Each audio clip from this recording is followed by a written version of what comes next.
So hello everybody, welcome to my YouTube channel Java Guru Ravi, and I Ravi Khan Sahu welcome you in this new video. So let's get started. Hello everybody, so in today's video we are going to discuss the use of anonymous class, and later on we will convert into the use of lambda expressions. So let us take a real life scenario, real life situation where anonymous classes and lambda expressions are used. So here if you see, I have written a class thread. So this class is a predefined class in the Java library. In the java.lang package, there is a predefined class thread, and this class has been provided to implement multi-threading, right? So multi-threading means you can run multiple tasks in parallel. Simultaneously you can run multiple tasks using the concept of multi-threading. So what is it means simply that you have multiple functions and you have to run all the functions parallelly or multiple functions parallelly. Like simple example is your media player. When you are playing some song, so obviously song is getting played, at the same time slider is also moving, at the same time you can increase or decrease your volume. It's not like that when you are increasing the volume then song gets stopped. It is not happening. Everything is running in parallel. Same thing in the browser. You are creating multiple tabs in the browser. So let's say you have played some YouTube song in one tab. In the second tab you are using the WhatsApp chat, and third tab you may be using some Gmail. So when you are chatting in the WhatsApp tab, so do you think that the YouTube song gets stopped? Obviously it is running in parallel. Same example you can take Microsoft Office Word. When you type in the Microsoft Office Word, so definitely you are typing certain characters, those are getting displayed over there. At the same time spell checker is also running, which will be highlighting your words if spelling is incorrect. At the same time auto correction is also working. If you have enabled auto correction, so it will be auto correcting your misspelled characters or words, right? So all things are running in parallel. It's not saying ki, okay, complete your paragraph then I will auto correct it. Everything is running parallel. So how you can implement these things? Using the concept of multi-threading. So for that the library is provided here. The thread class, as I told you, it is a predefined class thread in the java.lang package, and you have been told that okay, if you want to implement multi-threading, then what you have to do is simply create a separate thread for individual tasks. Let's say you want to implement the media player, so okay, implement one thread for playing the song, one thread for moving the slider, one thread for controlling the audio. So 3 threads you have to create, and so on according to your requirement. So separate thread for individual task, right? So we have been told okay, create the thread object, and there is one method that is called as start in the thread class. So they are saying only you have to do two things. One thing is create the thread and simply call the start method. That's it. Rest everything will be taken care by the JVM and your operating system. So okay, I say okay, I will create threads and I'll execute it. But the problem here is thread class is saying, what thread class is expecting? When you are creating a thread, then you will have to define the task that you want to do. Yes or no? If you are going to create a thread, so you are going to decide now what the task should be done by the thread. So how it is enforced by the library, and here comes the use of interfaces. Otherwise, if you don't know the use of interface, you will never create an interface. So what is the use of interface? Interfaces are saying if you will inherit me, you will have to implement all those functions. So same thing here, the live example you can understand, and then we will see the anonymous class. So thread class is saying okay, I am providing you the constructor.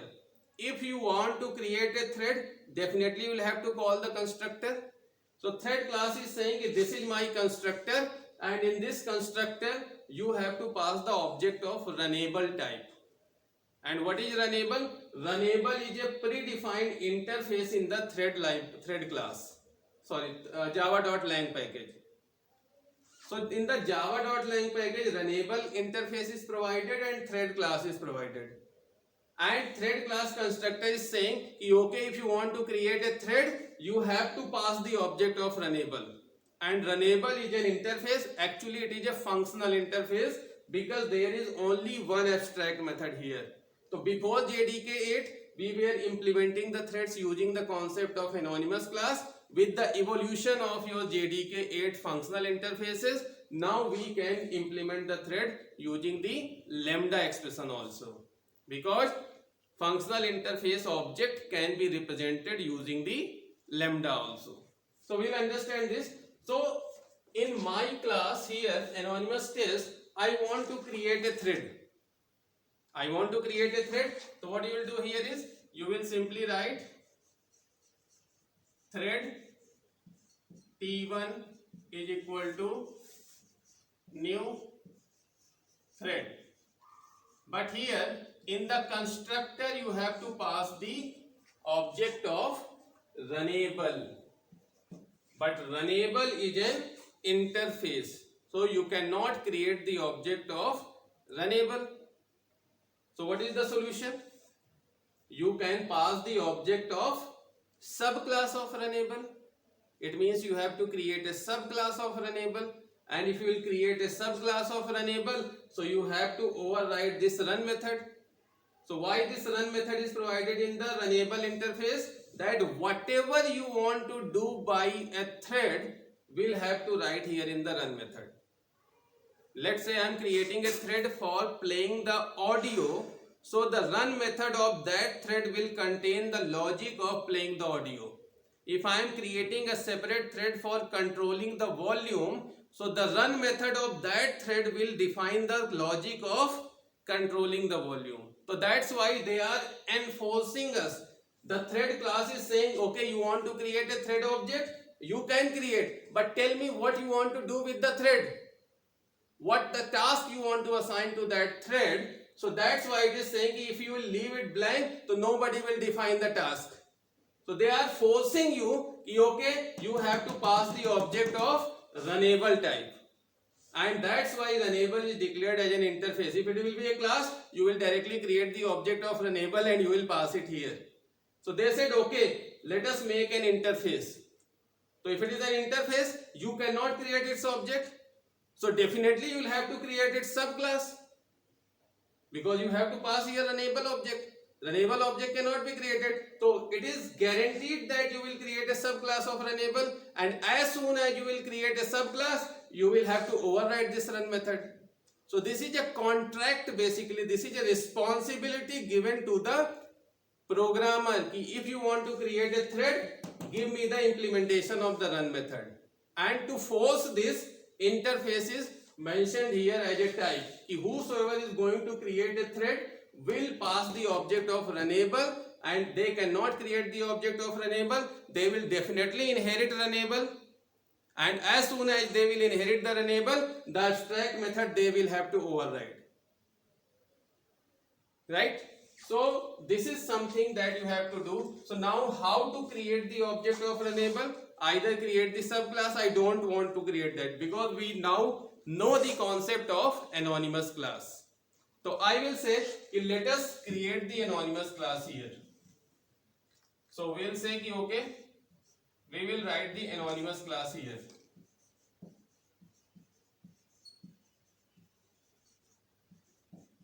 We will write the anonymous class here. So how will write the anonymous class here? You want to pass the object of runnable. So what you will write here is, you will write new runnable. As I told you, anonymous class means assume that object can be created of that type. So you will write new runnable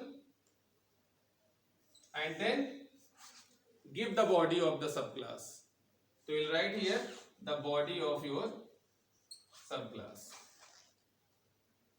Right? And in the body of the subclass, what you have to do is, you have to implement all the abstract methods of interface or abstract class. So this is an interface which is having only one abstract method. So we'll have to override this run method, right? So this is closed here, and this is the body of your anonymous class. So here in this class you have to override that run method. So you will write the body of your run method. So you will write here public void run, and here you will write what you will write, whatever you want to do with this thread, whatever. Let's say I want to print from 1 to 10. So I'll write here for int I equal to 1, I less than 11, I plus plus, and I'll print here system.out.print I. So this is how you will create a thread by using the anonymous class, and this thread is supposed to print the numbers from 1 to 10, right? So this is the thread creation using anonymous class.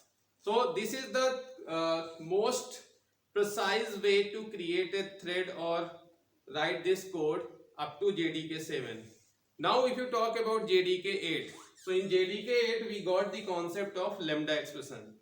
So now again we will consider here this thread class is asking for the runnable object, but runnable is a functional interface. You can see that runnable interface is having only one abstract method. So this is a functional interface, and the thread class constructor is asking to give me the object of some functional interface. So now in JDK 8 onwards I can pass the object of a functional interface using lambda expressions also. So the same thing I can write in much easier manner using the lambda. So the same thing if you have to implement using the lambda, so what you could have written here is I'll create a thread. Let's say thread T2 is equal to new thread, and here you have to pass the object of runnable. So how you will pass the object of runnable? Because runnable is a functional interface, so you can pass it in the form of lambda. So lambda is what? Lambda says parameter. So what is the parameter in the run method? No parameter. So you will just put a blank parenthesis. Then second part is arrow operator, and third part is body. So you have to just write the code here that you want to execute by a thread. That is the implementation of the run method. This is anonymous method, a method without the name. Which method it is? The only abstract method of your functional interface. So you will write the same code here. Let's say this time I want to print from A to Z. So what I'll write here is I'll write for int I is equal to 65 because I want to start from A, I less than or equal to 90 up to Z, I plus plus, and then I'll print system.out.print. What I'll print? I. So if I'll print I, so it will print 65, but if I'll typecast into char, then it will print the characters. So now we have created two threads, T1 which is using the anonymous class and T2 which is using the lambda expressions.